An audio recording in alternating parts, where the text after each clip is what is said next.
One of our favorite sponsors is back with us, Sunset Lake CBD. Yeah. If you're looking for CBD that actually does what CBD is supposed to do, look no further than our friends over at Sunset Lake. Let me break it down. Break it down, Mel. They're sustainably farmed, meaning they avoid pesticides and use sustainable farming practices to preserve the land for future generations. 1. 2, farm to table. They ship the CBD products straight from their door in Vermont directly to your door wherever you're at. Now that's cool. And third party tested. They test everything with a third party to ensure quality, dosage, and safety. You got to go over and check out sunsetlakecbd.com. They have so many products. Break it down for them, Apple. Well, they've got some new stuff going on. Like they always had pre-rolls, but now they got really cool packaging for it. And you can get CBD pre-roll flights of all their flavors. You can get the heavy hitter flight that also throws in some of their Keef blunts. They have a new CBD recovery body lotion. I'm excited about that. Mm-hmm. And what was the other? The other one with arnica. The extra strength muscle rub, 3,000 milligram with 5% lidocaine. So look, Oh, yeah, if you're lidocaine. sore, this is the stuff you want to rub on your body to make those aches and pains go away. They even have CBD infused coffee, so you can have coffee without the little jitter that you get from caffeine, and you have it in the morning and you start your day off right. Your body feels lubricated. You're going to sleep good. Yeah, and also they have, if you kind of forget to reorder, they've got subscriptions. And they're giving the No Simple Road family 20% off. 20% off. Put with in the promo code NSR20 when you're checking out at sunsetlakecbd.com. You're going to get 20% off your entire order. NSR20. And don't forget those cute little gummy bears. That's right. sunsetlakecbd.com, one of our favorite sponsors, is back.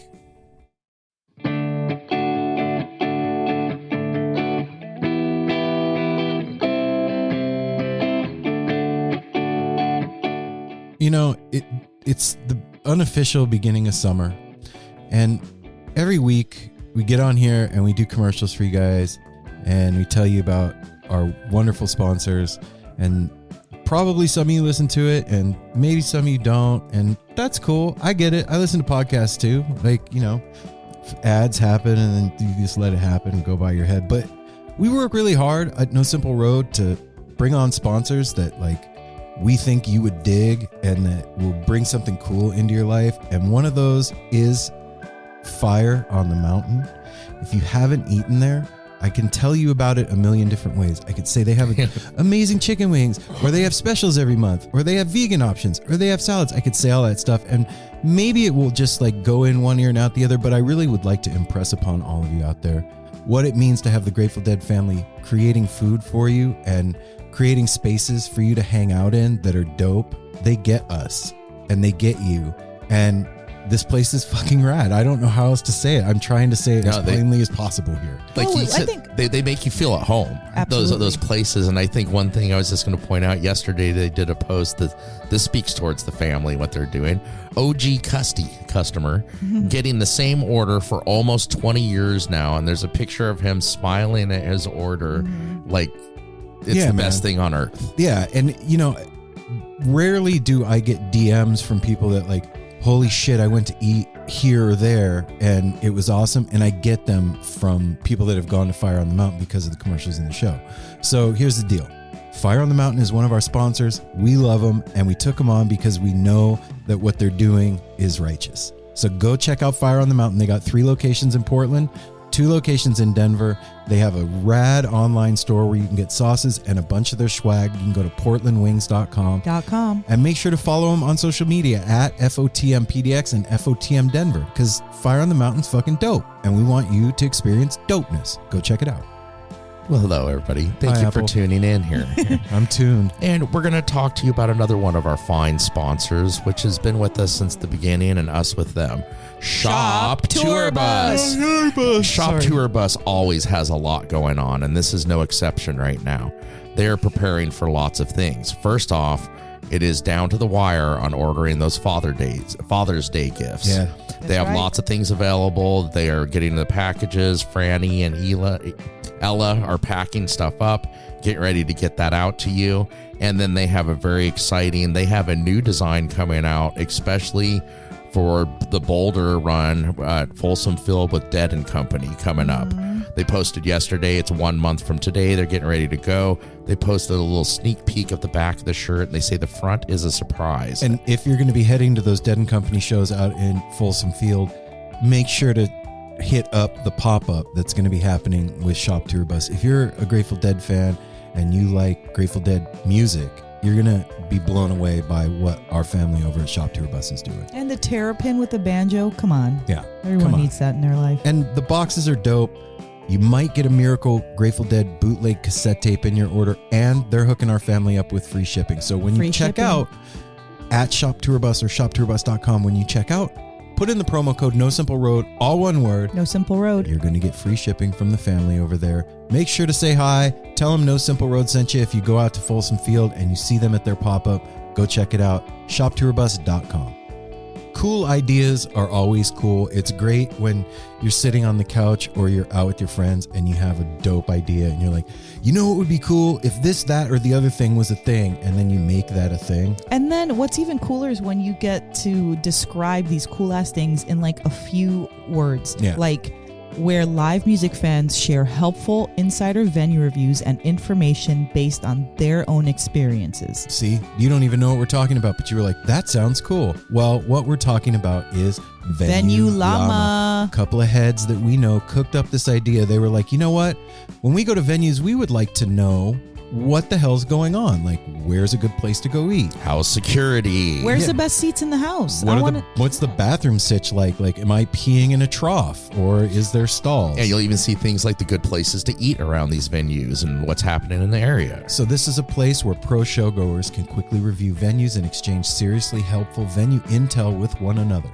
Head over to venuellama.com today to sign up for your free Llama account and start reviewing venues today. Review venues in the Llama base, upload photos in the Llama gallery, and add your favorite scene-friendly businesses, websites, or podcasts to the Friends page.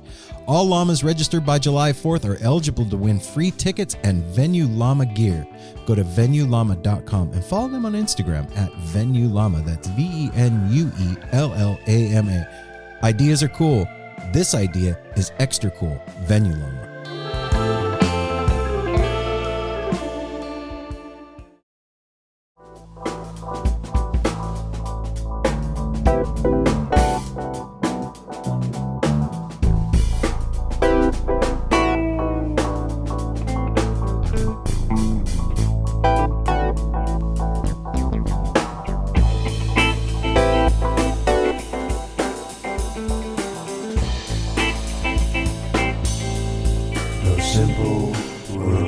Seriously, you knew that cool ideas are cool. I had almost forgotten until you mentioned it again. Bad ideas are bad, though. Yeah. Hi, Mel. Hey. Hey now, No Simple Road family. What's going on, everybody? This is Mel. This is Apple. And this is Aaron. And we're back for another week of No Simple Road. Hey. No Simple Road. The Scare Bears. Just kidding. This week. What if we did the entire intro like that? Would you guys tune out? Would you fast forward? I think they'd love it. You do? Yes. Okay, let's do it. Ready? Ari Joshua is on the show. Yeah. Give it a listen. This week. Okay, that's about all I can All right, do. yeah. I was going to say we're starting to annoy ourselves already. All right, no, but this week on the show we have Ari Joshua, everybody. Super stoked to have him with us. He is the owner of the Music Factory School in Seattle, Washington, and he is an incredible musician, guitarist, and sweetheart of a person. And just a beautiful mind going on over there. Absolutely. When you go dig into Ari Joshua's music, you are going to find that this cat has played with literally everybody you know. Yeah, the collaborations are endless, and right now he's putting out so many singles with all these different artists that he's collaborated with over the years. It's incredible, some of the stuff he's putting out. Yeah, man. I mean, like Ray and Russ from Trey Anastasio Band. Billy Martin and John Medeski from Medeski, Martin and Wood. Yeah, like that's just two that we thought couple, about off the top of our head. So what about Steve and John Kemmock? That's right. Oh yeah, the Kemmocks. I mean, so many people he works with. What's he got going on, man? And he has so many. Well, you're going to hear about it here. He's been recording stuff for years of doing stuff with all these artists and never really putting it out. And now he's releasing these. Yeah. And they're going to be coming out for a while because he's got a stockpile of recordings. And the best way to support him is through Bandcamp. That way you can pay for what you're listening and put some money into the pocket of the artist again. Bandcamp is a really great way to support musicians. This is somebody that really, really puts his time and his talent and his creativity where his heart is. He opened that music school and has taught over, what do you say, 100,000 lessons? Yes. So that's like somebody just continually paying it forward to make sure that music continues into the future with people that are well trained and have a solid foundation. And teaching music is a really beautiful thing to teach someone, because that is a language that they're going to be able to use the rest of their life anywhere they go, alone or not, and creatively, academically, even. Like, I just, because I've started learning the banjo, I'm realizing how important it is to have a teacher to teach you the fundamentals, and also, when you know the fundamentals, to build on that. And that's a huge deal. And I just, shout out to music and teachers and just general teachers everywhere. Yeah. And this actual conversation with Ari was really sweet, man. Him and I have shared some of the same struggles in life, and he has come out the other side. And what we're seeing is the culmination of a life's work that he is now ready to share with everybody. And this is a force of nature, this cat. And you are going to really, really enjoy this. So we are going to do the business and get you to it. And if you're not familiar, like I always say, go over to YouTube. There's lots of clips of him playing live over the years. If you happen to be in Seattle, Washington area, he has one date coming up, the Jazz Fellowship with Ari Joshua Quartet and Steve Tressler Quartet, which is going to be a Wednesday, June 7th at the Vermilion in Seattle, Washington. What's his website? arijoshua.com. Okay. Yeah, arijoshua.com. And then you can follow him on Instagram at Ari Joshua Loves You. And that was the thing I was going to say is, he is constantly putting out new drops. He's putting out new songs all the time. So the best way to be informed about all that is to go to his website and see if there's a place to sign up for a newsletter, or just go check back periodically and see what he's dropping, because it's always up on the website what he's up to. Yeah. So, and when you'll hear it in here, don't forget about at Music Factory Records. Check out his website, Music Factory, and see what's going on there. He's got a lot going on. Yeah, he does. Busy man. So let's do the business and get them to the interview. What do you guys say? Yeah, I also like that this is our 2 weeks in a row we've had music teachers on. Oh, that's true, huh? Yeah. If you haven't listened to last week's episode with Marcel, please go back and listen to it. He is a bluegrass guitar teacher, and he's incredible. So shout out to teachers. And I'll say it now too. If you're like me, like I don't play, I need to play someday. I realize more and more as I hear these things. But I was like, well, this isn't going to be interesting for me. It is such an important teaching thing that episode did, talking about joining the conversation. And so many things were touched on there. It was amazing. And listening to bluegrass for years now, it was education on the history of bluegrass as well in that conversation. So here's the deal. Follow No Simple Road at No Simple Road on Instagram and Facebook and Twitter. Go to www.nosimpleroad.com and get yourself some No Simple Road merch, man. You know what? It's springtime. Freshen up that wardrobe. Yeah, we got women's tank tops up there. I love my little Bertha No Simple Road. I got those comfort color men's pocket tees up there. Luke likes his. I love mine. So there it is. I love all of my gear from No Simple Road. You can get a tarot reading from Mel and I, and you can sign up for our newsletter there. And then our Patreon is fucking popping. That's all I got to say. I just posted today. What did you post? Don't tell them, because they have to sign up. Check it out. Yeah, I'm not telling. There's so much stuff going on the Patreon right now that I feel like anybody that listens to the show every week, if you're not a patron on there and getting that extra content that's over there, you're missing like a third of the show now.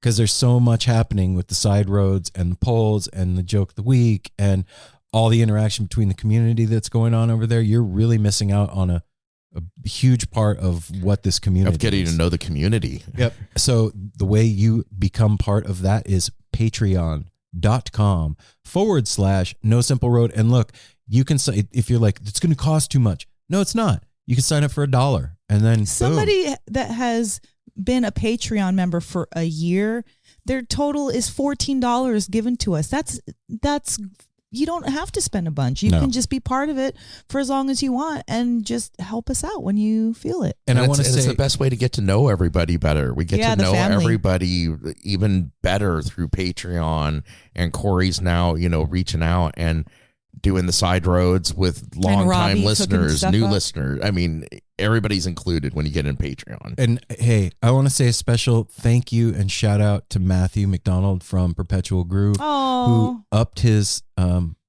Patreon contribution. And you want to know what, Matthew? You continue to find ways to support No Simple Road, and I am eternally grateful for that. Like, truly, you step up even when you're already up. So thank you. And I want to say to Matthew too, since we're thanking you, Matthew, for giving me my favorite hat that I've had in years. I picked the white one. Really wear hats. I don't wear hats, but I love wearing that. I wear that one. It's so comfortable, and it's white, which usually isn't my thing. I love it. Thank you, Matthew. And that's in helping support. People always look at it too, like, what's that? And then I get to explain to them why it's Perpetual Grooves are, and that you need to listen to them. Apple, it's Perpetual Groove. No S. The groove. It's one groove. You do you do have grooves when you listen to it, but yeah. Anyway, hey, that's the whole Patreon thing. Be like Matthew, just do it. Go there now. .com/No Simple Road. We all support each other. That's right. You can also call 971-808-1524. That is the No Simple Road tepid line. You can call in and say whatever the hell you want. You got 3 minutes. Go. 971-808-1524. I'm counting on you. Yeah, and if 3 minutes isn't enough, you can call back again and again. We encourage long ramblings. That's true.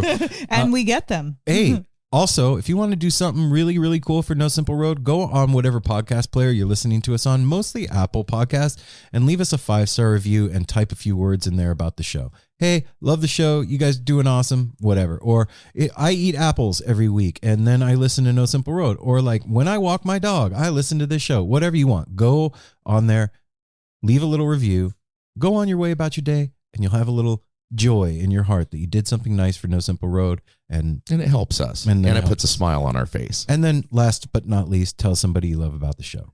It's that easy. Just like, in conversation. You're at work and you know somebody over there that's heady too, and you hang out and you guys go to lunch every once in a while and you guys are eating burritos and you're hanging out and you're like, oh shit, you know what? I was going to tell you, you should check out No Simple Road. They got interviews with everybody, and Aaron, Mel, and Apple are great to listen to, and I walk my dog to them. Then you did something sweet. That'd make me happy. That made me happy you just doing it. Right? And you had a burrito. Yeah. See? Ooh. Easy. All right. I think that's the business. Easy breezy. That's the business. Wow, that was fast, you guys. You were rushing us behind the scenes, just so you know. I was like, hurry the fuck up. His arm was like moving like in this really fast circular motion. I was actually pumping my arms like we were running. No, we weren't doing that. And then the eye contact, it was very intense. Yep. Me and Mel have been looking at each other like, how do we escape? I don't know. Like we're looking at the doors. Can't really talk about anything. You'll never get out of this noise. Okay, I'm sorry. Shh, Apple, be quiet. All right, well, let's get into the interview. Let's do it. Without further ado, the No Simple Road crew gives you Ari Joshua.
Anastasio calling that. And I added Trey, so he'll see it. Oh my God.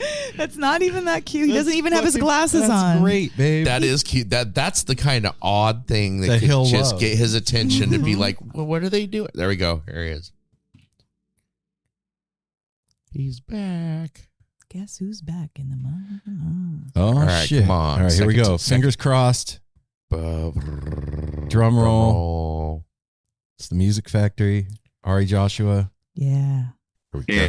Yes. And are we good? Yeah. You That sound did it. great. What did you do? What did you do? Yeah, I played a G chord in third position. And I added a 6 on top. Hell yeah. Dope. Yeah, it looks. I held it. Wait, I held it at the right angle. And I had to move it just over a little bit like that, and then it just it started working again. Put tinfoil on the neck of the Languedoc, and you're all right. I do, yeah. Actually, I brought the Languedoc here because I thought you guys might actually think it was a cool thing. What? Man. Oh shit. Yeah, this is my custom sort of one of a kind. It's like the Excalibur. Can you see the back? Can I see the back? Is it? Yeah. No, you're not allowed. That's like showing her butt. Dope. Wow. Wow. Yeah, congratulations on that one. Wow, man. Yeah, that's Why are you showing off, Ari? You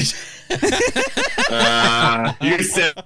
I didn't. You said it first. That's the rule. I can't actually. No. I wasn't going to do it, but then you said the word, Yep. and that invited in. Yeah. You Oh, deserve. by the way, That's what the rules are. Yeah. Ari, you deserve to show off. Yeah, she did. Just know that. Aw, thank you. Put Ari, a lot of work in. Yeah. For all the folks out there listening to us hang out together, why don't you tell them who you are? I do that. Okay. Yeah. Do that. We love to have the people introduce themselves because we could do it easily, but you'll say something way different than we will. And I think that a lot of people appreciate that. Plus, you know you better. Yeah. I know. You know myself. Yes. but are we enjoying it? Yes, we are. I hope so. Yes. But yeah, no, my name's Ari, and I'm a guitar player, songwriter, singer, and educator. And, I've spent my life dedicated to the music, and I've put a lot of hours and a lot of time into all the different areas that go into being an artist. I've got an very interesting kind of different backstory, which is that I was born in South Africa, and my folks didn't want me to grow up in apartheid, and we moved to the East Coast when I was pretty young, and we lived in the East Coast kind of in the early, in the 80s, and most of the time was in Hershey, Pennsylvania. And I used to go to the chocolate factory as a kid, and I remember we had these free tours of the chocolate factory, and it was like, That's dope. it was awesome. And then we packed up and moved across country, and I spent my high school and middle school years in Seattle, and got exposed to a lot of amazing music. It was during the peak of the grunge era and the tail end of the Grateful Dead, living legacy that the original Dead, and the beginning of Fish in a way. Right. And I got into the jazz band in my high school, which put us on a bunch of kind of international tours and jazz festivals. And I was able to kind of meet like these, Elvin Jones and Herb Ellis, and this like long list of sort of jazz legends that were still around. And that kind of catapulted me to get a scholarship to go to New York and study at the New School. And I was at the New School at a really special time when there were a lot of jazz legends still alive and teaching. And I got to rub shoulders with a bunch of incredible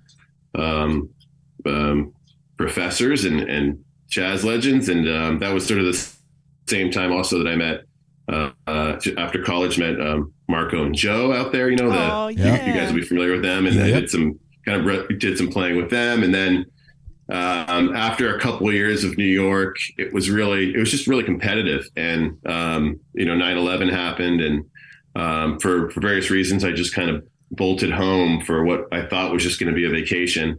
And I sort of ended up opening up a music school for kids and for adults. And we're now 15 years into that. And we've taught, close to 100,000 or maybe a lot more than 100,000 lessons. It's up there in that 100,000 number area. And we've employed many, many teachers. And we just, on our 15-year anniversary this year, bought the building that we've been in with the help of one of my heroes, which is one of the guys from Pearl Jam, who, and another local business lady who runs a company called Glassy Baby.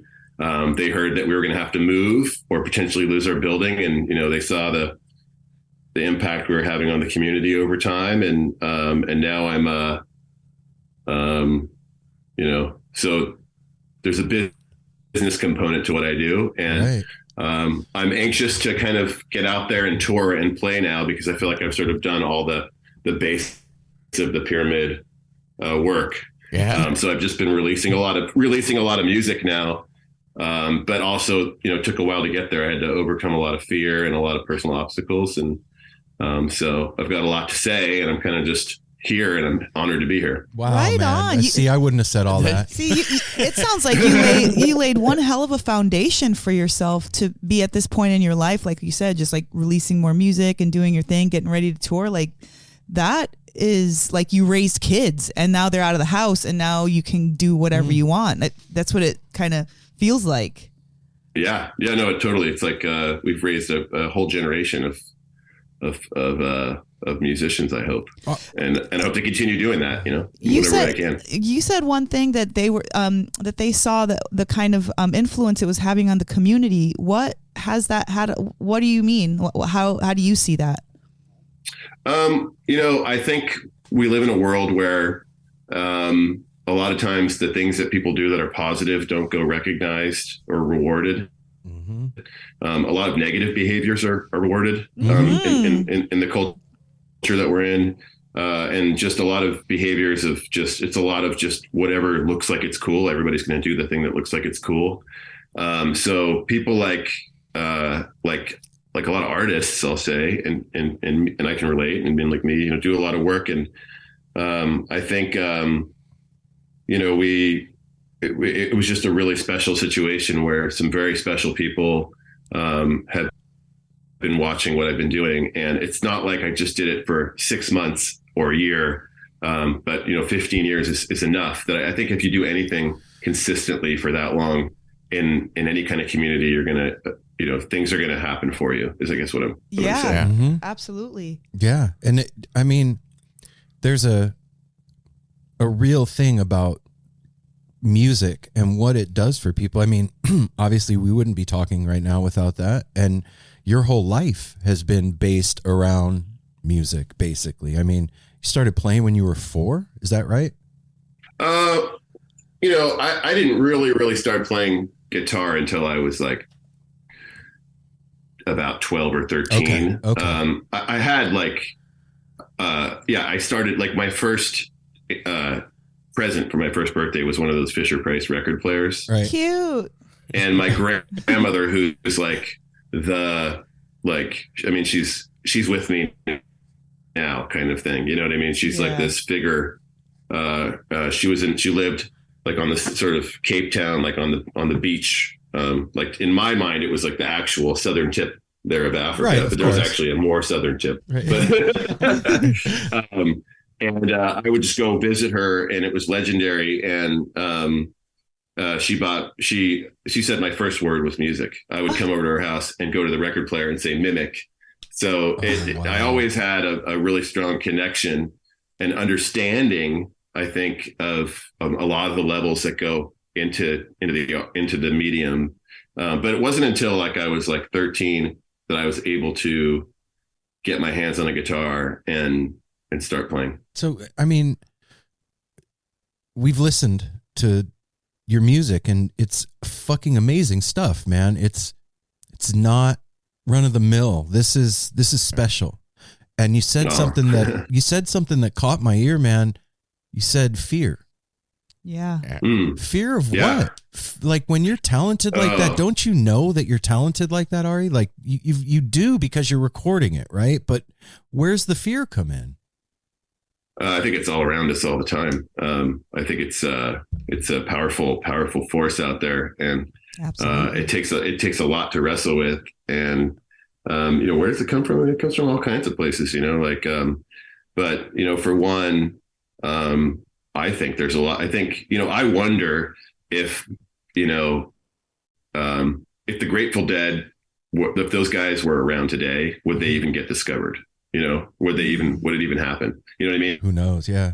Like, even if like Miles Davis was around today, would he just be another trumpet player that's just playing trumpet, or would he, you know what I mean? Like, I don't know if, I don't know how much faith I have in society right now to recognize where the light is. And I think that, like, I'm trying to shine a light as bright as I possibly can.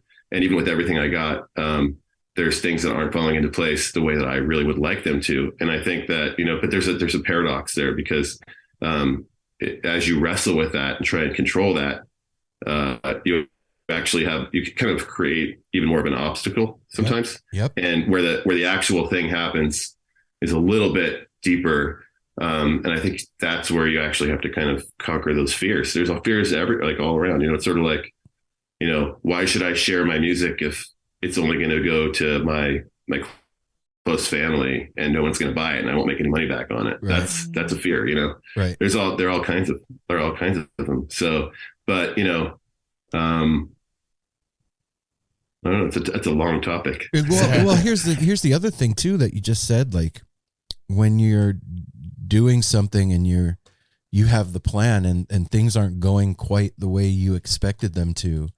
And I'm saying this from personal experience. This is something that I've figured out, is like, when I'm worried or wondering why it's not working out the way I wanted it to, and I don't think that it's happening around me while I'm not paying attention, because I'm focused on how it didn't go down the way I thought it should. And I'm like, it's happening in all these other ways around me that I'm not noticing. You know what I'm saying? Like, that I wasn't even paying attention to. And no, totally. Yeah. It's hard. It's hard to bare yourself and to put it out for people to comment on, especially right now. Like you said, the world is fucking bananas. It's off the rails. I mean, that's such a good point, Ari, like, about like Miles Davis and, Grateful Dead. Like, you're right. There's so much stuff, and it's tons of good stuff and tons of bad stuff, tons of mediocre stuff. It's just an overkill of stuff. So even more than being noticed, I guess, I'm probably saying this for myself too, it's like you just owe it to your craft and your discipline to put it out. To the muse. Yeah, because who cares if it's seen and regarded as incredible, but you did the thing and you put it out for those that have eyes to see it and ears to hear it. Yeah, exactly. Like, I mean, I have a piece of myself that's really into education and sharing knowledge. And if there was a younger generation that came along right now and someone who was really serious about the craft, I mean, that's one of the things I would say is don't be afraid of really tackling something if you feel strongly about it. Like, if you've got a group of people that you're playing with and you really like playing together, like there's so many obstacles that can get in the way of you guys not making a record and not putting it out or not, going out there and trying stuff. But inevitably, like, if I could go back in time and I knew more, there was a lot of things in that vein that I would have done, but at the time was just too hard for me to do, probably. Right. Right. So, I mean, I was in Seattle around the time that you were living there. I lived up there during the grunge era and all that, and the end of the Grateful Dead, like around 93. And the music scene was so rich, and still is in Seattle. Like, it's crazy good up there. And how did that infuse what you're doing now?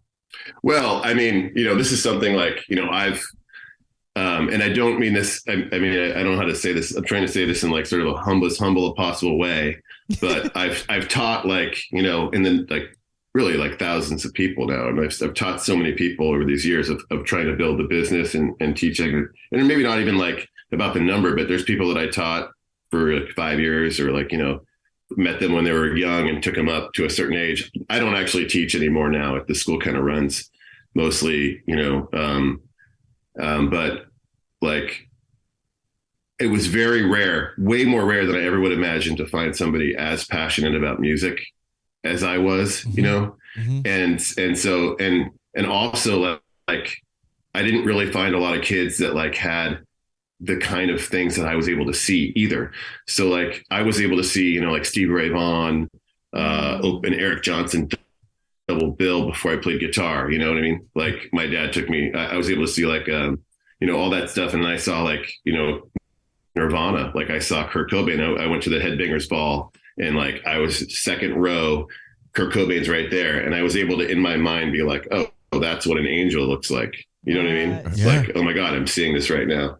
Like this is happening right in front of me and that's what it is. And I totally get it. You know what I mean? Like, or I got to see the Grateful Dead and, you know, experience what that was like, that original version of it, or, you know, going to see even, I mean, Fish is just super consistent, but they were great back then too. And they were, you know, they were really like shining the light down too. And, but, you know, also some of these jazz musicians where it's like the original people, I just got like a dose and at an age that was so like influential. I think like what happens to you when you're like between, you know, sort of 12 and 16 is like such a big deal. And I think I got to experience a 12 to 16 that'll never happen again. I didn't get to do like the 60s. I mean, that would have been crazy too. You know what I mean? Yeah.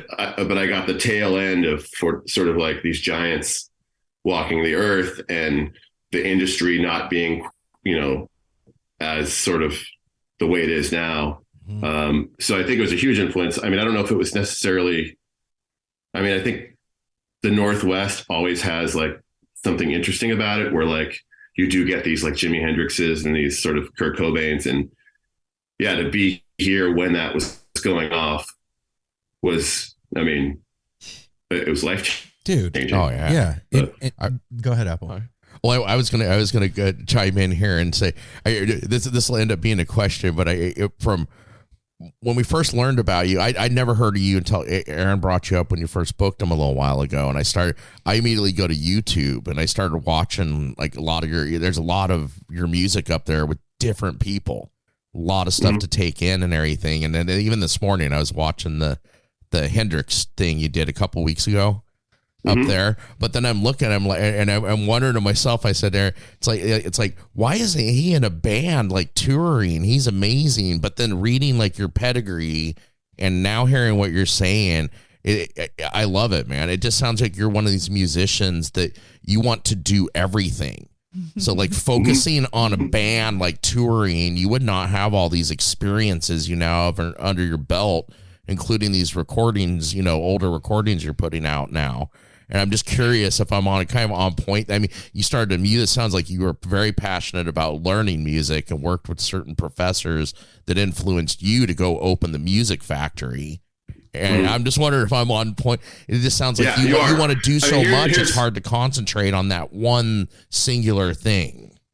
Okay. So this is kind of like one of the ways I kind of address that sometimes with people, but I kind of like, you know, with being a little metaphorical, obviously, like, you know, where you can get lost in translation, but I kind of feel like, you know, there's this like people who are like stars and people who are incredibly like just the best of the best, you know, they kind of like find their black hole pretty early on. And when I say black hole, I mean, like, think about someone like Michael Jordan, like he knew pretty young, like that he had something and he had to do something and he had to work hard, or Kobe Bryant, you know, or even Trey. Right. And so there's a thing, or even Kurt Cobain, you know, or Jimi Hendrix, like these people like were able to like sort of discover this black hole early and kind of go directly in. And that's kind of what makes them sort of genius. You know what I mean? But I think for most people, they never, ever, even their entire lives, discover what their black hole is in this regard. Or if they're lucky, they might be able to walk around it close enough, but they might be like, yeah, but that would be too hard. So I'm just going to have to like, you know, do this other job. Or they might even get all the way close to being able to go in, but be like, well, it doesn't really pay anything for me to go in the black hole, but this other thing is going to pay me. You know, for whatever reason, they might not go into the black hole. But I feel like I have like danced around the black hole like from an early age, and I would have loved to go directly in. But, you know, I don't know if I would have survived it if I went in, and maybe the universe was like, that would have been too much. Or, you know, just for whatever reason, it just chose me to go on this path of like, kind of going around it. And all these things that have happened to me have happened as a result of the work I've done to kind of go in, if that makes any sense. Oh, totally. I love that metaphor. I would have preferred to like, be like, 18 years old and I had my best friend and we had a band and I thought that we could have done something incredible, or like, I would have preferred to like, when I was in New York, pin down. I mean, I tried to pin Marco and Joe down at that, in those years and like play with them.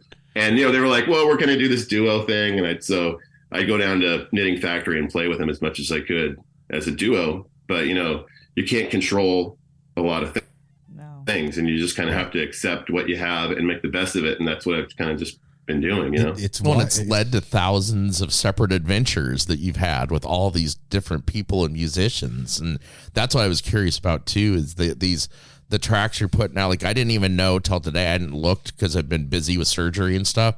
I didn't know you just dropped another one of the singles, the $1,000 Question with Ray and Russ. Yeah. It's amazing. And then I saw that, like, is that the recordings you did after Tab had done the Beacon Jams? You flew out to New York during the pandemic and went out there and recorded. And yeah, it's like one of those things where like to someone else, they could be like, well, that's amazing that you got to do that. Like, it's like a dream, but it's just another thing. It's just another piece, and it was amazing to do it. I mean, it was no doubt incredible. I mean, I can't tell you how much I love both Jerry Garcia and Trey Anastasio and a number of other, hundreds of other people.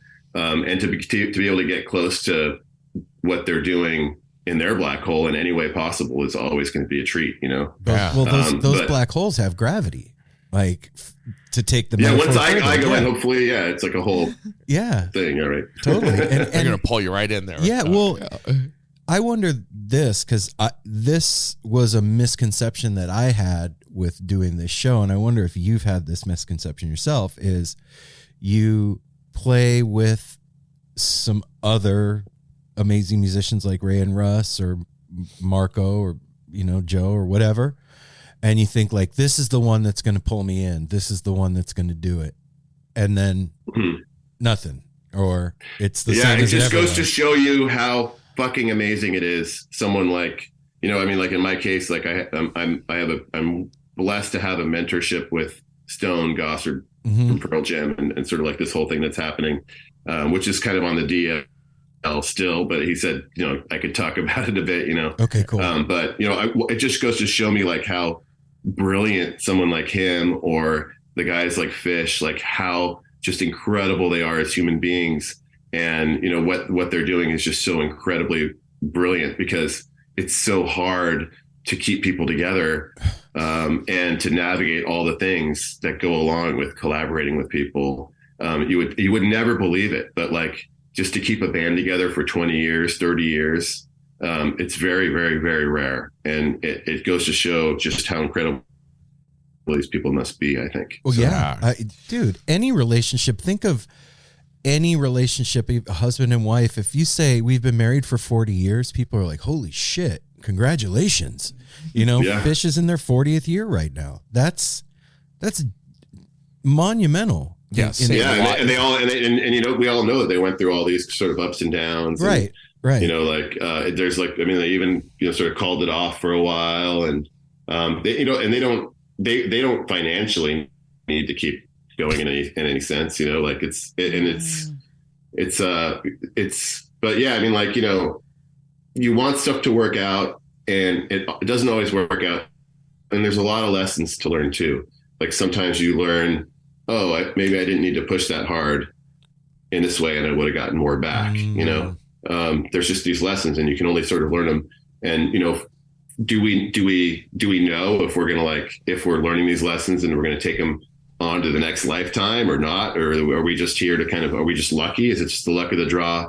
Or it's that's kind of a mystery, but there's definitely a component to, people who are able to figure that out. And it should not be understated how much just of a miracle it is, Oh yeah. So, especially with Pearl Jam, like the grunge era, I was big fans of all of us here. Pearl Jam, we were talking about that like a month or so ago. Pearl Jam was one of the few to make it through like unscathed. So many other bands lost people and things happen and everything, and Pearl Jam is just, they've been amazing till today. So, and how did that collaboration with Stone come up? We just saw what was going on with the building, and he jumped in, or you knew him before that, or what?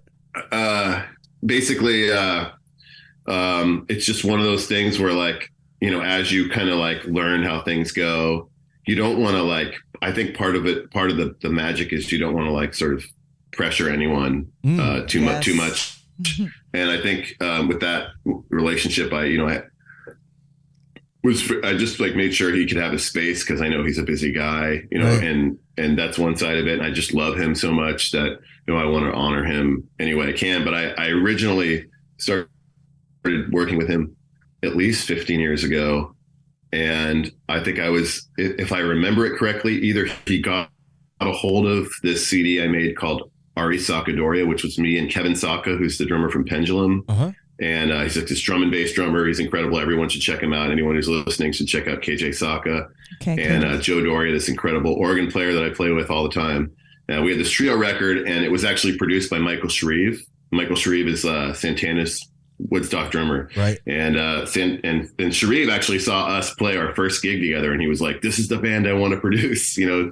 Wow. And he just brought us into his studio, which was his house at the time. He owned 3 houses on a block in town. His family was in one was a recording studio, and one KJ lived in, the drummer, because they had this sort of relationship through drumming. Okay. And he like recognized Kevin's brilliance, you know, sort of early on.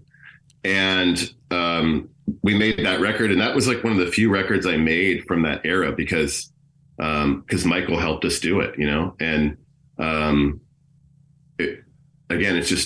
it's actually harder, I think, than the general public realizes to make an album, you know. It's a lot. It takes a lot. But it was floating around, and either he got a copy of it, or I think maybe I left a copy of it in the studio. And he called me and said he loved the record. I loved my playing, and he said, "Congratulations on a great record." And for me, I doubt that he'll watch this interview. Right. He's a busy guy. But I'll just say candidly that, you know, this is someone that I saw when I was very young that had a huge impact on me. So to have him call me at that time was a big deal for me. Yeah. And I just kind of said, you know, thank you, appreciate it. But, you know, and it's kind of, and then, you know, I think a year later or something like that, he's like, "Hey, I'm thinking about you. Can you come by the studio?" And I played on one of his solo records, which was also like a really awesome. Holy shit. And then, you know, many years go by, but I'm, you know, you see people that he knows, and he knows people. And, you know, even at times he's like, "This is my friend. He has a beautiful kid. He's looking for lessons." And I'm like, "I'll take him, you know, I'll teach him." And it's just from like years and years of like that kind of thing, that eventually, the timing was just a perfect storm. And that's when that's the way the best shit happens right there. Like, yeah. And you know, like all those years ago, him hearing your album and giving you a call, and then you guys cultivating a relationship over however many years, that all happened maybe just because of this thing. We can't see any of that shit, man. We don't know.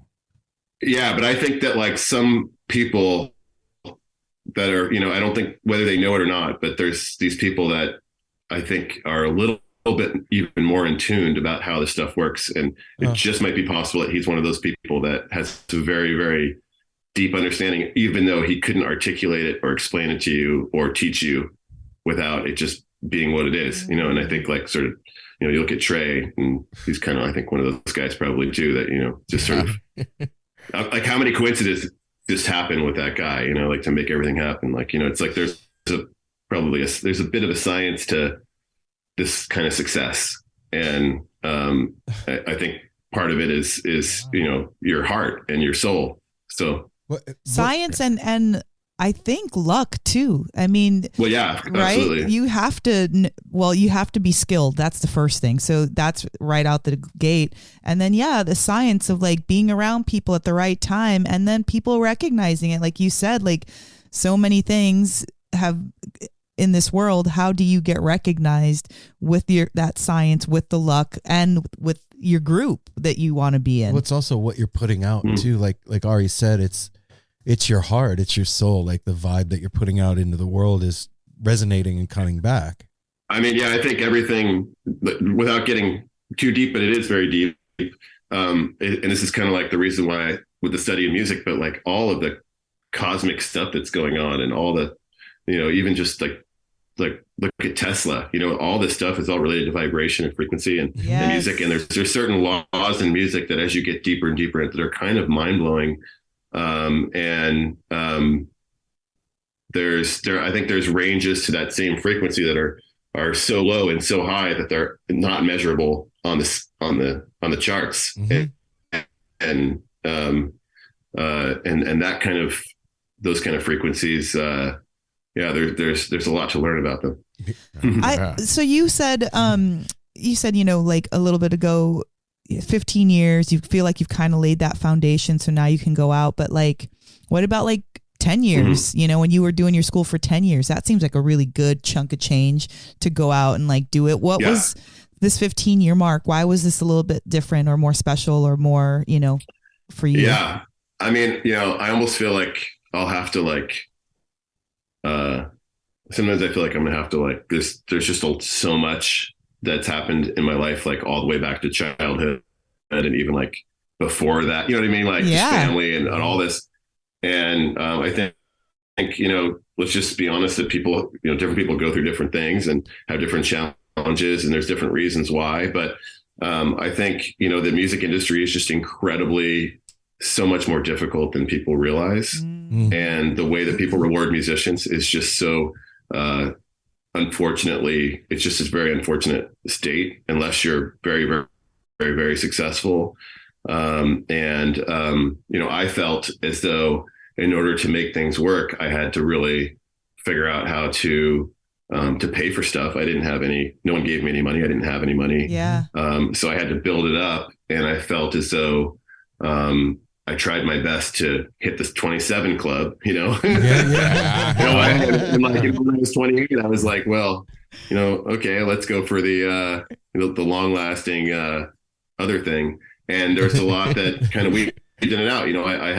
I don't really feel completely comfortable talking about it too much yet, but I had some drug, abuse issues, and that's related to the fear, I think, also. And I thought in my mind that I had discovered something that was going to help me propel me forward in a better way because it would help with the fear. But as it turns out, that's just not it's not the proven. It's not. There's some people that are very lucky that are able to kind of burn out that way, I guess, to say. But then you're dead. So you kind of have to make a lot of choices as things go. And as you can see, like I juggled a lot. So the school was always a way that I knew I could control that level of giving back, and providing a service with with the skills I have, and to reach the radius that I was in control of reaching, even though I dreamed to reach a much bigger radius and to resonate with a lot more people. But it's taken. Well, I was just going to say, I think about like all those 100,000 lessons that you mentioned earlier, and out of those 100,000 lessons, 100,000 more possibilities of, maybe it's not you specifically, but these kids now adults can now have gone. It's like the whole pay it forward kind of a thing. You've like, your mark is undeniable in over 100,000 people's lives, and maybe not people, but like not people, but lessons. You know what I mean? Yeah. Like exactly, like one person can take lessons multiple times a week for a whole year, and then they can be with us for 10 years. Yeah, but what I mean is that those, like, your light is bright because you've kind of like, from that same candle, sparking fires all over the place, dude. And they do whatever they do with it, and you come back to you. Okay, maybe you weren't ready, whatever. But like what you've built is quite incredible. That's a karma bank that's full. Yeah, man. That's insane. That account is stacked with cash, man. Like, you know what? Giving that gift to people, giving the gift of music to people, whether it's playing or teaching them to do it for themselves, is one of the highest gifts. It really is, man. I've not been a lifelong musician. I just started learning how to play the banjo at the tail end of last year. And the reason I wanted to learn an instrument was because my husband started playing his instrument more, and I was starting to see a change in his personality. He always played music since we've been married. We've been married 25 years, and he'd been on and off. But when he started playing consistently and started like playing better just for himself, he had more joy. He had more happiness, which is something, I mean, everybody's got their little, some people are more pessimistic, some people are more optimistic. He had this kind of personality that I'd never seen before in a consistent manner. And so I only say all of that to say that like that gift was so big, and I wanted to experience that. I wanted to be like, well, gosh, man, if he's like got joy about it, what if I start playing? I want to like say something out, and it really made a huge difference. So, I mean, I just can't tell you how important it is that you're doing what you're doing, that you have done what you've done. Yeah. Like it can't be understated enough, or overstated, I should say. Great. Thank you. Yeah.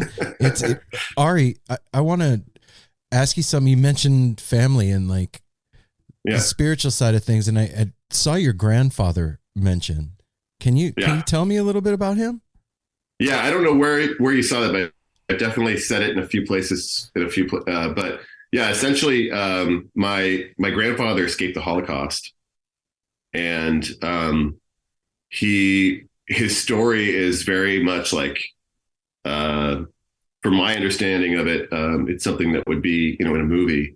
Right. He was walking around downtown. His friend came up to him and basically said, "You can't go back to your apartment. They're kind of taking everybody away right now." And he made the calculated decision to go to get his little brother from his daycare, which he knew was getting out at a certain time. Mm-hmm. And then he went to the bank and got whatever he could. He didn't go back, and he got on a train. Whoa. And he kept getting on trains until he made it to London. Whoa. And he was able to do it. And if he didn't do that, I wouldn't be here. So, wow. Yeah. So, I think, as I say it, I get the kind of pins and needles going. Was he a rabbi? Yeah. And he was a rabbi. And he, when he went to South Africa, he met my grandmother, was this brilliant woman, who was one of the first to kind of go to one of these universities, for a female. And as far as I understand, they probably spun a globe and were like, we got to get the hell out of here. He didn't know if it was going to spread up to London or what. And there was a job for a rabbi in Cape Town, and obviously apartheid was going on. But from his vantage point, he was probably like, well, that's a lot better than what we're dealing with up here. Yeah. So he went down there, and they actually got a job, kind of like near an ostrich feather farm. And I to this day, I see people who are, in their 60s who are from South Africa, and they'll be like, your grandfather was my rabbi. You know what I mean? Wow. Yeah. That's awesome. And I'll ask them stories about it. Yeah. And his father was a rabbi, and his father was a rabbi, and it goes all the way back. And so my birth name is Zucker, mm-hmm. like the Facebook Zucker guy. Mm-hmm. But my grandfather's last name, or his father's last name, somewhere there was Pshisuker. And so that was the town that they were the rabbis of. So it's like the rabbis from Pshisuker. Okay. But they changed their name to Zucker because it sounded more German, and they thought they wouldn't be persecuted as much if they had a more German sounding name. Yeah, it's a lot. But, dude, do you feel like rich history. He's been a force in your life, following you, helping you? Yeah, I mean, well, I don't know if it's for better or for worse, because there's like, but well, I mean, it's obviously for better, but I mean, I don't know. My body tingles a lot is all I can really Really? say, like I get like a tingly, I get a lot of tingly feelings. And when I'm playing music, I can attach to it, and I see it happening. And I saw it with a lot of musicians, which is kind of why I gravitated towards music. I remember at a point in time when I was young, I was like, well, I'm gonna either be a doctor so I can help people, or maybe I'll be like a spiritual, like a rabbi, like in this way.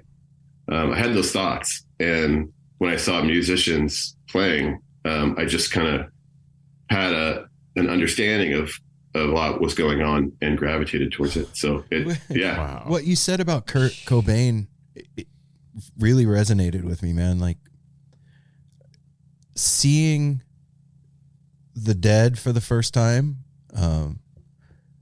I really did feel like that I was watching an angel on the stage. Like when Jerry was singing "It's All Over Now, Baby Blue" at the end of the show, like that was a presence. There was something there, and I can understand how seeing Cobain was kind of the same thing for you. And is that the thing that makes, not the only thing, of course, but like having that image in our heads, do you think that is an obstacle to getting where you want to be as a musician? Because it's so big. You know what I'm saying? Like it's such big one thing I can say is that I don't think, one thing I've learned is that there is no, like, you don't really get, you can't, like, just by imagining the top of the mountain or by seeing the top of the mountain or saying that you want to be on top of the mountain, get on top of the mountain. The only way up the mountain is to take one step at a time. And so as much as time as you want to waste, kind of like, looking at that and, it's not going to work that way. I don't think. I mean, there are people that are, that do have that quick, that quick ascension, but we don't see that as much these days. But at that time period, but I never thought, like, I never would see like Kurt Cobain and think like I'm going to be like that. That's not like something I would think. You know what I mean? Yeah. I would just be like, I understand what he's doing, and what these people are doing is something that I feel I could do in some way, but it wasn't like I could play that chord like he plays that chord, or no. I could sing like that. I mean, I wish I could sometimes, and I can't, but I think it was like, but yeah, I mean, wow, there's a lot to that. Yeah. You're a strong dude, Ari. You're really just very strong. And I think that, I don't know you clearly, but just a lot of the things that you're saying, and just, it seems as if you're very spiritually attuned to yourself, whether you know it or say it or not. And there's a lot of strength in what you've done over these past 15 years in creating a legacy, and you're just getting started. And he ain't done yet. Yeah, you're just getting started in something else. And I'm excited. What about this? What about this new, like, so you said you want to start going on tour. Like, is this with Ray and Russ, or what are you planning? How is that going to manifest for you? I mean, I just know that I want to get out and play, because it's part of what you have to do to kind of reach, to resonate with people and to find people to resonate with. As far as how to do it, I've never really been good at the actual mechanics and the business side of the music business. And I say that, I mean, I am good in a way. I'm successful. I've employed people. I've created a business. Yeah. But as far as like, I mean, I wish I had an answer for you that was like really exciting. Like, I have this tour coming up with these people. You know what I mean? I'm trying right now to get a bunch of stuff lined up for New Orleans Jazz Fest, and it's like, but without like a booking agent, it's like, how much time is in the day? I can only, like, if I email like 30 people, that's like a 5-hour job. Yes. You know what I mean? Yes, and like, then you're also trying to like mix and master your music. You're trying to find this. You're trying to make sure that the teachers are happy. You're setting up a recital. You know what I mean? Yeah, you still got a lot. I need a team. I really need a team. So I guess what I'm hoping is that maybe someone will hear this this, or maybe one of those the karma things I have in the bank will eventually land up with someone who goes, you should be traveling, who can, who's like, I'm really good at hotels and airplanes, and I know people at clubs, and I know how to get people into clubs. Yeah. But that's it's really hard. Again, I think people take for granted how much is expected of an artist these days to make stuff happen. You have to be like a graphic designer. You have to be a PR person. You have to be you know what I mean? You have to yes. Yeah, you have to wear like 10 hats. I had this misconception before we started doing this show. I had the misconception, I think a lot of people do have it, that like every musician that you see is living in a huge house and has a bunch of money. And if they're a touring band, they're flush with cash all the time. And we found out very quick once we started doing this that is not the case. We host bands here at the house all the fucking time and feed them and let them do their laundry and like all that shit, because we see how hard it is. And those people Happily, that's what we can do to give back to them. And who are we talking to? This guy, Maurice Tanny. And he was like, Incredible. the way the music business is today, you have a band. The band is a vehicle to sell your merch, basically. And that's how the band is making the money is on the merch. That's how they're getting to the next town. They're not even making, $500 on the show. And that's a huge misconception that people have and don't know that about playing music, that it's not a very lucrative career until you're huge. That's just the way it is.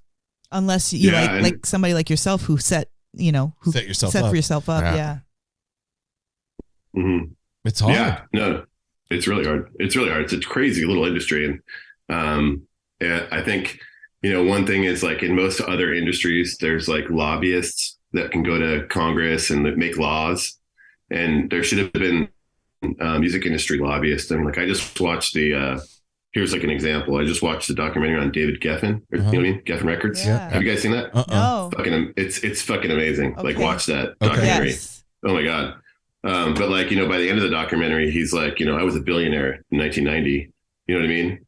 And he's like, and then the next thing that happens to him, he starts DreamWorks with Steven Spielberg, you know what I mean? And then he buys the mansion the Warner Brothers family like owned. And he did it by like having these great relationships with artists. But the thing, what I'm trying to say is that it's proven already that there's a great market for music and that it's a great industry and a lot of money can be made, but it's just that the way that it's not trickled down and the way that it's been allowed for it to just be taken advantage of with no regulation. Like this wouldn't happen in a lot of other industries. There would be someone in Congress saying like, no, you're not allowed to do this, or, you know what I mean? Yeah. Like you have to pay for this music. Yeah. And I think like even from the beginning, like I remember cassette tapes, Yeah, totally. And like I would, if I was like, the Bill Gates of music industry and was alive or whatever, I would be like, no, you can't make a cassette tape player with two sides on it.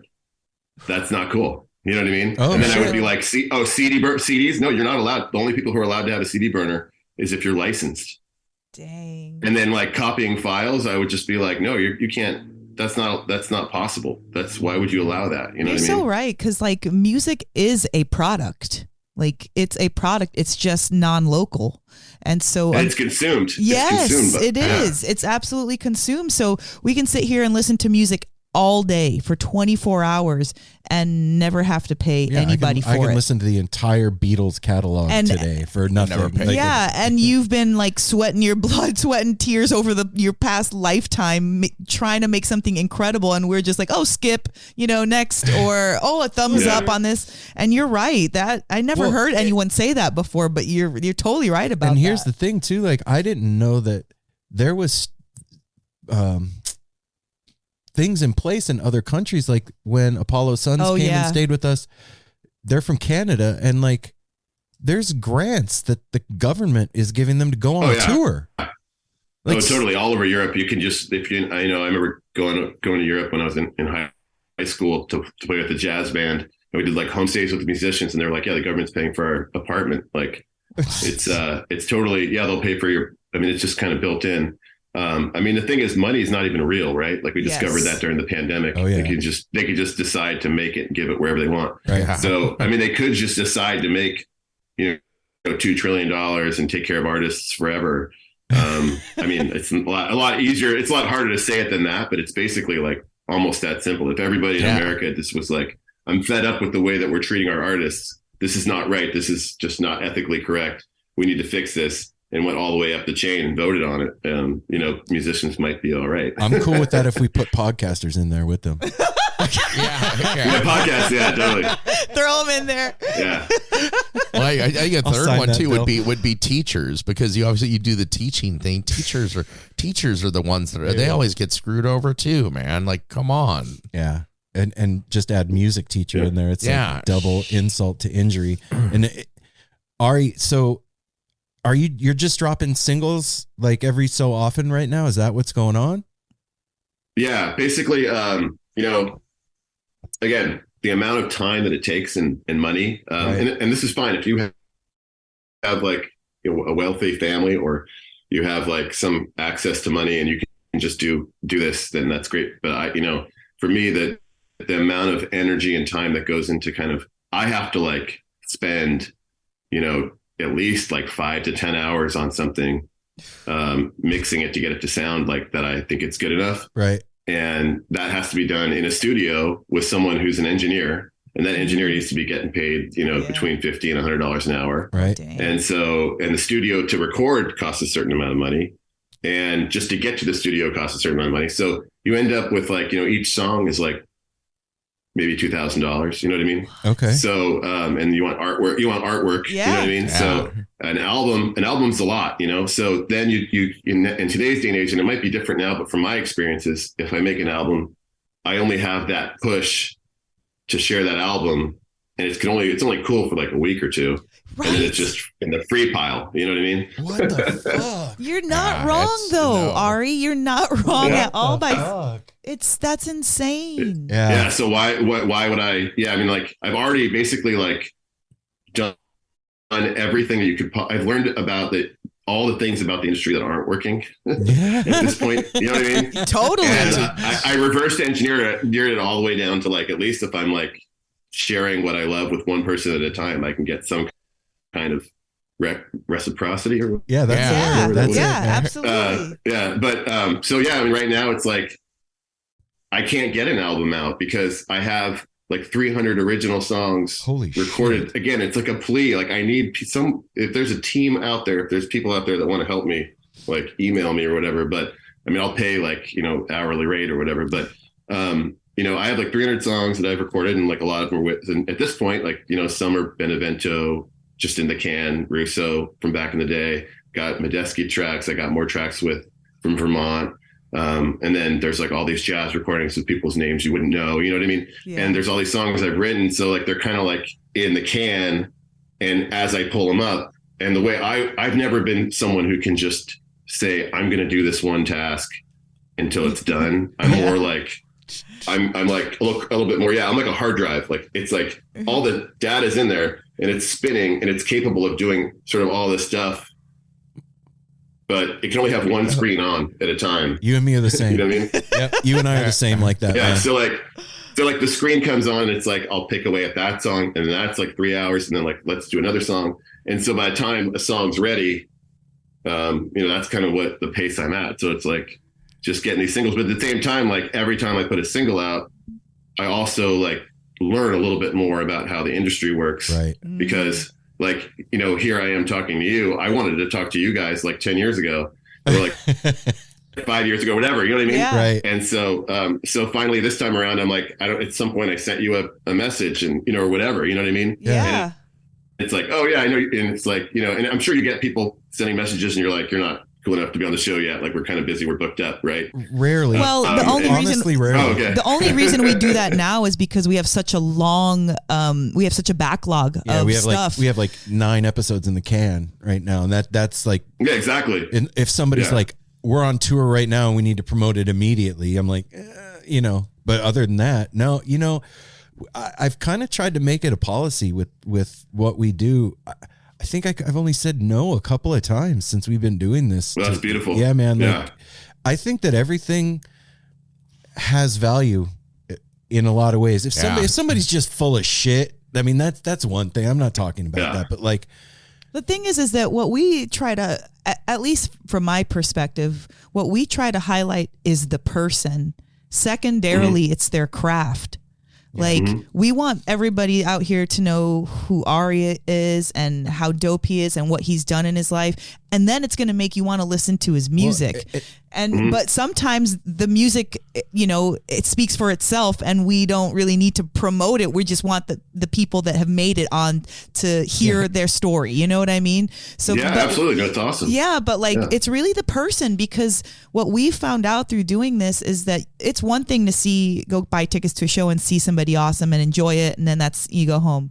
But after we've talked to them and we know about their freaking dog and, you know, their girlfriend, and they're moving, like, there's something inside of us that's different. It's not just only enjoyable experience. For your friend. Exactly. We're like, we want this person to succeed. We want everybody that we know to hear them because they deserve to be heard, and go buy their fucking merch. Go, like, you know what I mean? Like, that's what we're trying to do, at least from my perspective. And we've had conversations with musicians where music has not come up until like the very end, 45 minutes into an hour conversation. We're like, by the way, we were supposed to talk about your new album. Also, Ari, I wanted to tell you, man, like, not too long ago, we were on the show talking, and I was like, you guys, I need help. Like, there's too much going on with the show. I'm at a point where I can't do anymore.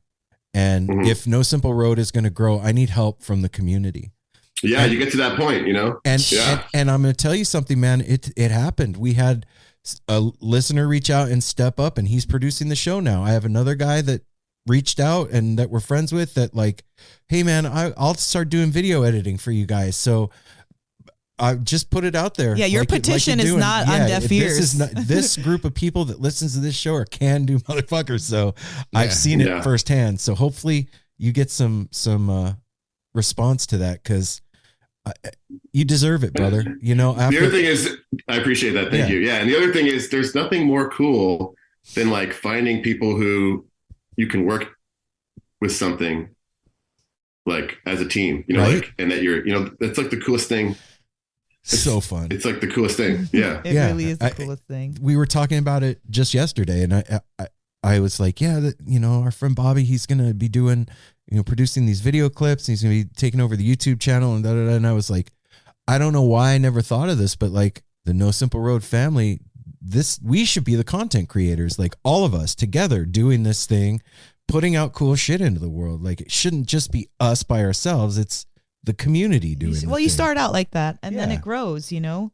And what awesome, you have all this amazing stuff that's evergreen. You know, songs don't get old. They do, like what we were talking about when you bring it out, but like, you hear that song and it's not like, oh, you got to dust the dust off of it. Well, we You're haven't like, heard it. Yeah, exactly. There's always somebody who hasn't heard it, or it's always an opportunity to be somebody's favorite song, or their song for working out, or there's, you know what I mean? Like, that's exciting and yeah, maybe daunting a little bit, but it's super exciting that you've got all this, I don't know. It's like, you know, cash. You've got all this cash hiding out, you know, you just got to like unfold it. Out where to cash it in, though. Exactly. Ari, how did you end up with a Languedoc, man? Oh, that's a great question too. So, you know, I think when I was 20 years old or something, 20, I was in New York, and I already knew that I loved, you know, this is like, you know, a long time ago now. And I kind of like thought maybe I want one of those guitars that he has, you know, it's a great sound, you know, and it's interesting. There's a lot of guitars you can buy now that are really similar that people make, you know, and even PRS, but at that time, even PRS didn't have that guitar. I mean, really, you bought a Strat, or you bought a Les Paul, or, you know, you got like an old jazz guitar, you know what I mean? Right. And I had a lot of old jazz guitars because I was kind of learning jazz, but there was that size and make of a Languedoc is at that time is incredibly ingenuitive. I mean, it wasn't very common for a rock guitar player to have a guitar that could get great jazz sounds, and it just made perfect sense, that it was out there. And again, I was like 20, and I think I was in New York, and I think I told someone, gosh, I'd really like to have one of those guitars. And then they said, well, I have this email, or I have this phone number. It's just listed in the East Coast luthier, whatever, it's just like this luthier list that was, not even on the web. Probably it was like a pamphlet, or I don't know what. Right. I emailed him and got him on a call, and he was basically like, well, I'm still working with Fish, and but I have thought about retiring, and I've never really made a guitar for anyone, but I certainly have thought about doing that, and I'll give you a call if that happens. And that was sort of like step one. And again, a lot of these things that are happening in my life are kind of like that, right? Okay. Like the thing with the school, the thing with these songs. It's like, if you can't get your plant to become an incredibly large sunflower in the first week, at the very least, you can put the seed in the ground and start putting water on it. Right. Yeah. So, I think a couple of years went by, and either I reached out to him or he reached out to me, and he was like, I'm down to build you one. And I think before that, I even found these other builders. Like, I was kind of looking around. There's one guy was Ken Babensi, I remember. And there's a couple other guys that were willing to make a guitar like that, Yeah. And then he said, yeah, I can make you one. And I can't really say the number right now, but no, he gave me a price, and I was like, I can't do that. I was like, I'll buy a car. You know what I mean? I can't. Yeah. I can't. I'll buy I'll just stick with my guitar. Right. But thank you. I'll give you a call back later, maybe, or something. And then a couple of years went by, and I saw someone had sold a used one that he made, and it was like double the price that he quoted me. What? You know what I mean? You see what I'm saying? Yeah. And I was like, well, I should have just done that. That would have been smarter. It's like buying a Rolex. Yeah. I could have just bought that and sold it, and I could have just then bought the car that I wanted, or whatever. I don't know. Yeah, I'm talking about when you could get a car for $1,000, $2,000, or $3,000. Or a used car, whatever. And then that kind of pattern kept going on, and it took a good 10, 15 years until finally the back and forth kind of equilibriumed out, and we found a way to make it happen. And I think even he had sort of said, no, it's probably not going to work out. And then at some point he actually did a full turnaround and came back to me and said, look, I realized that you really, really want one of these, and it's been a long time. You've been asking me for a long time. And let's do it, Wow. So when you finally get that guitar in your hands, mm-hmm. Is that I can't even put into words what that would be like. Is that, like you said earlier, it's like having Excalibur. Yeah. I mean, I used to love that show, the Sword and the Stone, right? The King Arthur thing. It was a great feeling to have it, but at the same time, and it is a wonderful guitar. It's it's magical. But it also kind of I think gave me a lesson, which was that, because you see people on, out there, especially on YouTube and stuff, and they're playing a Languedoc, or they have something that's similar, and it doesn't necessarily, and a lot of people spend a lot of time focused on what gear does he play, and how does he sound like he sounds, and what, all this stuff. And it just kind of gave me a lesson of it's not the guitar, No. It was nice to rule it out. Rule it out. It's this is a soul. The sound is the soul. Yeah. Oh yeah. You know what I mean? Oh yeah. You dude. And the guitar is, everything along the way helps, and every single coincidence and everything. And it's great to have the nicest guitar on earth or whatever, Right. But it's not like you can just plug that in and it's going to make you sound a certain way. and there are plenty of people that can sound like other people's souls. Like they can come close. Yeah. I'm with you, man. But like only your actual like frequency vibration that's resonating. That's like only certain people can slice into the fabric of time. Let's just say that. Totally. And all that thing is a conduit, and that's why it's called an instrument. Yeah, totally. It's not a tape recorder. It's an instrument. And something like that, though, like I feel like that's like a distillation of the universe that comes down. When you get something like that, it's like this distillation. It's like, okay, here's your tool. Go to work. You know what I mean? It's kind of it's kind of rad, man. And it's the one you have is really beautiful. I love the color. It's so cool. Yeah, it's really, really cool. It's like it's a very special thing. Yeah, man. So for the people out there, Ari, that want to help, where would they go? I mean, I think my website, which is, needs organization in itself, has a form on it that you can click and contact, and that can get to me. Okay. It wouldn't be very hard to track down the school, the Music Factory. Yeah. Okay. And send an email there. That'll go to that can get sent to me.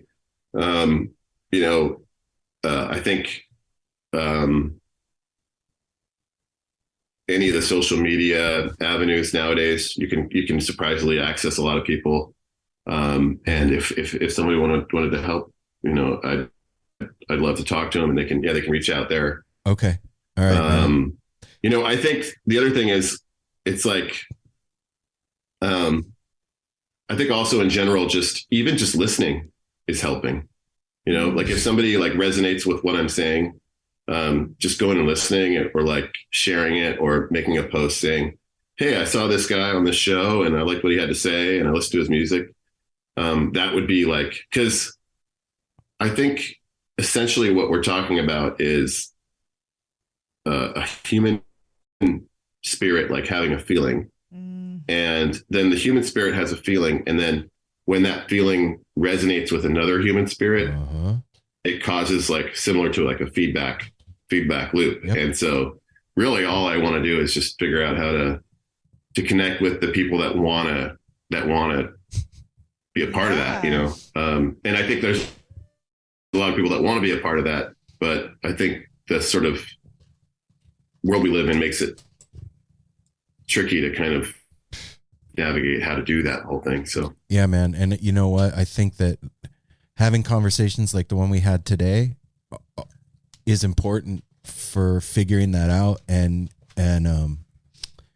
finding our way through it. 'Cause there's no guidebook to any of this shit. It's all DIY. Life is DIY. And I mean, like you said, you're not playing somebody else's soul. You're playing yours. And with that's going to look like whatever your life looks like. And like you said, I think you're onto something, what you said about like resonating with somebody else in that feedback loop. And I think the goal is to like make that loop as big as possible and to touch as many people as possible. And that's what community is.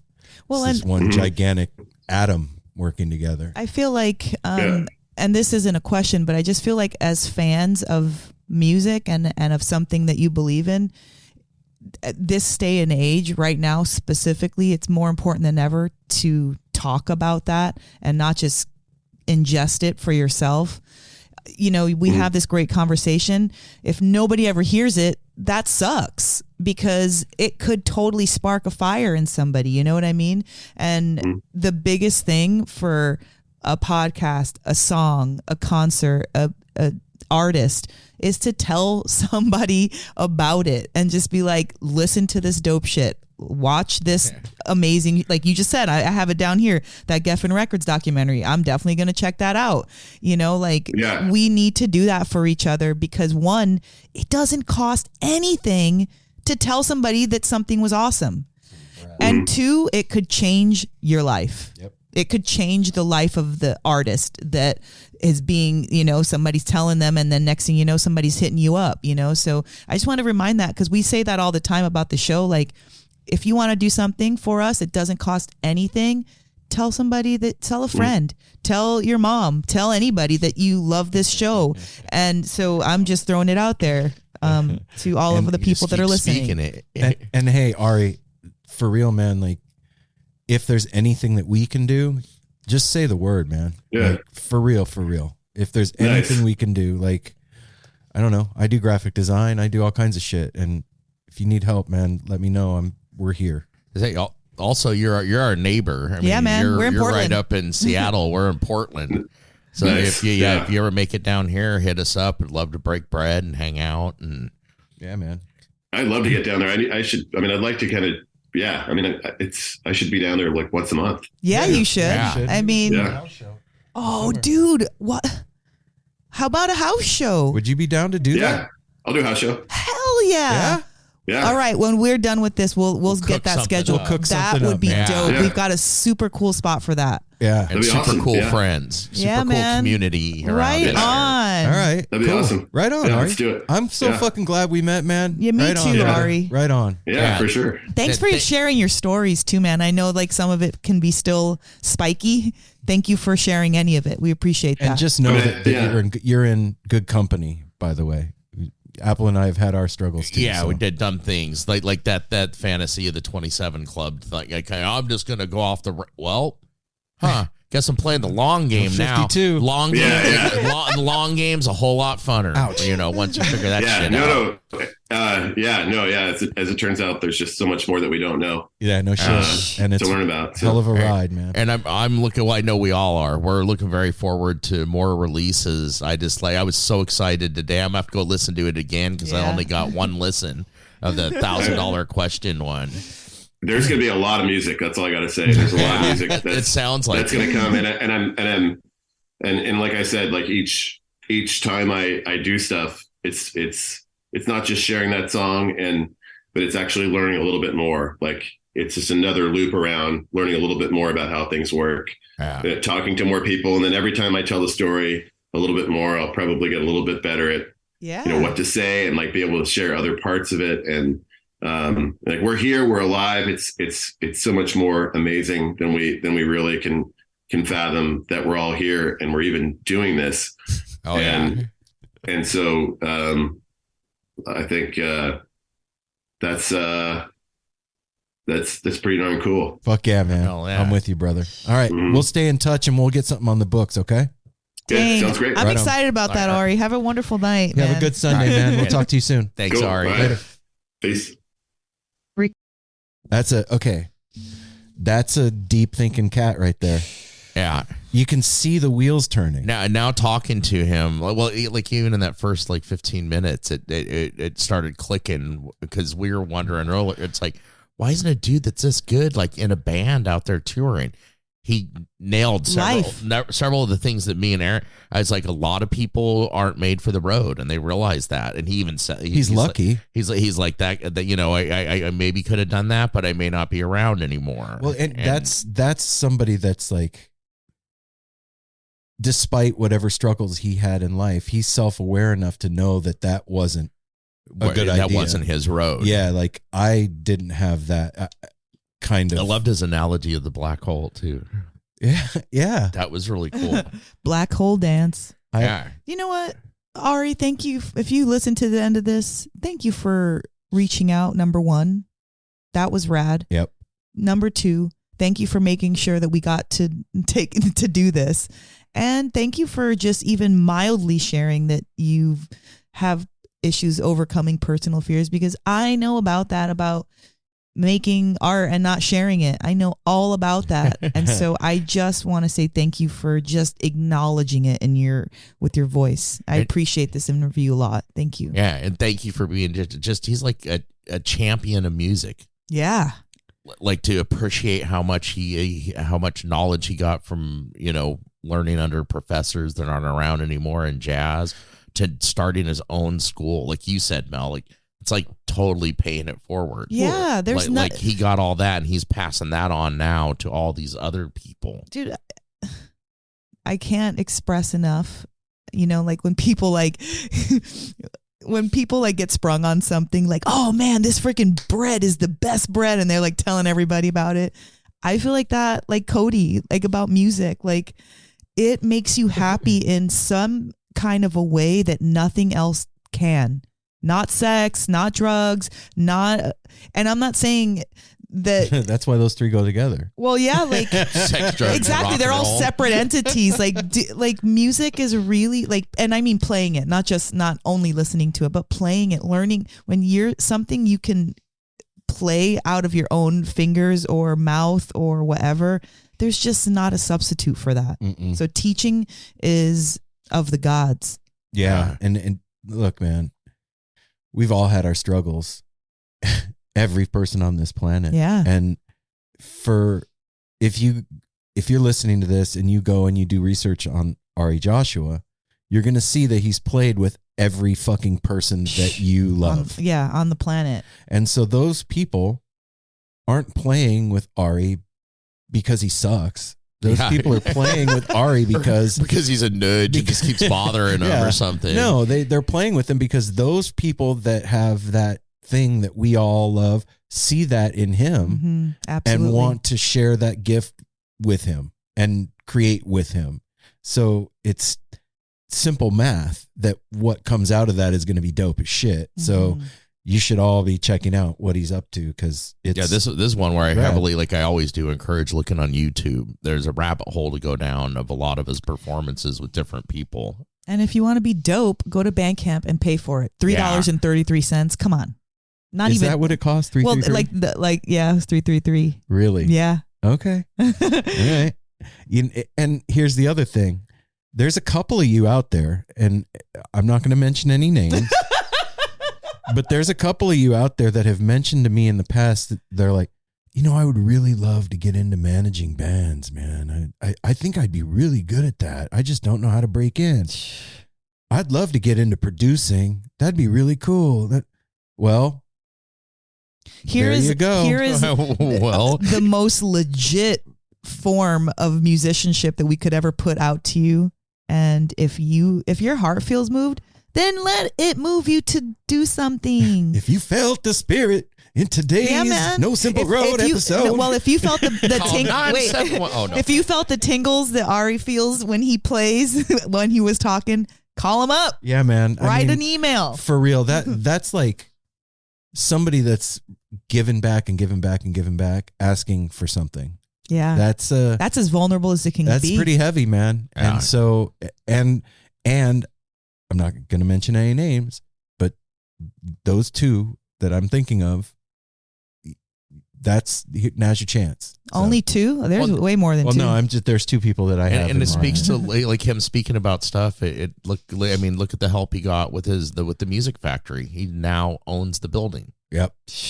That's so dope. That's amazing. Yeah. Congratulations, Ari, on that. That was, we kind of walked over that, but that's insane.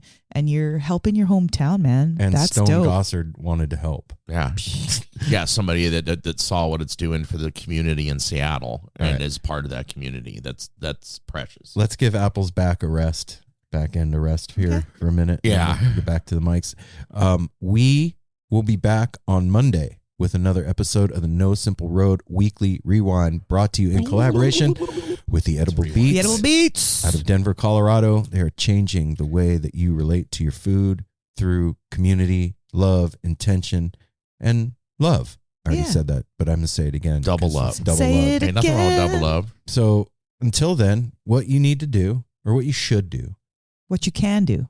what you will do, What you may do. is smile at a stranger, safety third, hydrate, wash your hands. And hey, it's springtime right now. Go out and buy yourself a new hat. The sun's going to be shining. Some of you are bald. You don't want to get sunburned on top of your head. Go out and get yourself a new lid, man.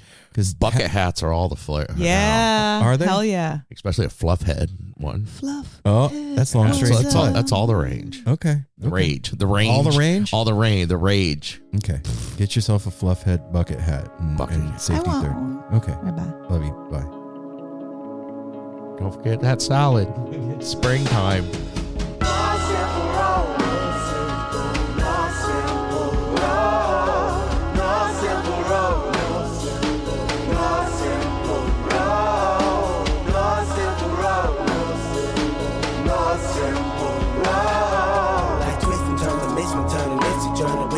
burden. There's many problems, but it's a burden. Family needs has been deferred, and hell of me has been the earth. And alchemy can bring the birth, the melody of a newborn. So persistent, so resistant, so insistent, so commitment, so resilient. Or haven't you learned it? More simple road.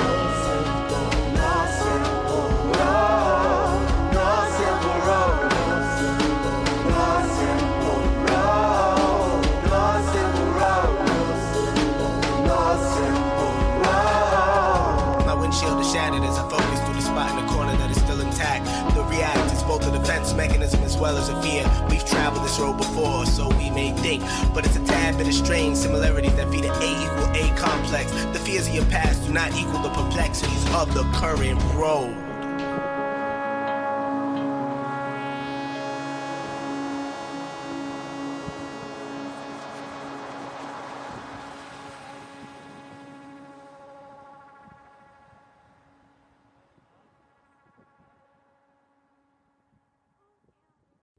Hi, this is Henry Kay, host of the #1 music history podcast, Rootsland. Come with me on a journey to Kingston, Jamaica, where we explore the world of reggae music and the untold stories of some of the genre's greatest legends. From the ghettos and tenement yards where the music was born, to the island's iconic recording studios.